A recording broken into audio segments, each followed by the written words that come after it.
दिल से बेटी। यह कहानी एक ऐसी बच्ची की है जिसे जन्म तो किसी और ने दिया, लेकिन प्यार और माँ का दर्जा किसी और से मिला। क्या खून के रिश्ते ही सब कुछ होते हैं, या प्यार से बना रिश्ता भी उतना ही मजबूत हो सकता है? जानिए एक माँ और दिल से बेटी के रिश्ते की अनकही दास्तां। कहानी की शुरुआत एक शांत कस्बे से होती है, जहाँ सुजाता और राजेश अपनी साधारण लेकिन खुशहाल जिंदगी जी रहे हैं। सब कुछ ठीक है सिवाय एक चीज के, उनके जीवन में एक बच्चा नहीं है। कई सालों से कोशिश की जा रही है, डॉक्टर, मंदिर, व्रत, लेकिन कोई परिणाम नहीं। एक दिन सुजाता एक स्थानीय अनाथालय जाती है। वहाँ उसकी मुलाकात आरती नाम की 10 साल की बच्ची से होती है। वह पहली ही मुलाकात में उसे दिल से अपनाने लगती है। सुजाता की आंखों में आंसू होते हैं और आरती की मासूमियत उसे अंदर तक छू जाती है। राजेश शुरुआत में हिचकिचाता है। वह कहता है अपने खून का कोई नहीं तो क्या फायदा, लेकिन सुजाता कहती है माँ बनने के लिए खून नहीं दिल चाहिए। आखिरकार राजेश भी धीरे धीरे आरती की मासूम हरकतों से पिघलने लगता है।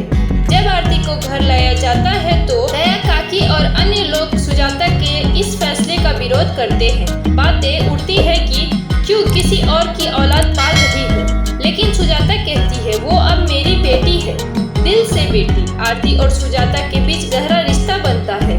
स्कूल जाना, होमवर्क कराना, बीमार होने पे जगाना, हर पल में एक सच्चा रिश्ता पनपता है।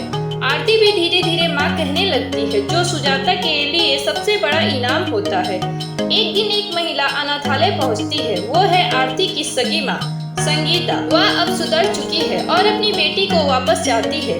कोर्ट का मामला बनता है। कोर्ट में यह बहस चलती है कि आरती का हक किसके पास है, उसके माँ के पास जिसने जन्म दिया लेकिन छोड़ा, या उनके पास जिसने उसे अपना बना लिया। अंततः कोर्ट आरती से ही पूछता है और आरती कहती है माँ वो नहीं जो छोड़ जाए, माँ वो है जो बिना रिश्ते के भी मुझे प्यार करे। कोर्ट सुजाता को आरती की कस्टडी देता है। संगीता रोते हुए सुजाता से माफी मांगती है और कहती है तू उससे बेहतर माँ है, तूने उसे दिल से अपनाया। सुजाता, राजेश और आरती एक नए जीवन की शुरुआत करते हैं। एक प्यारी सी लाइन से कहानी खत्म होती है।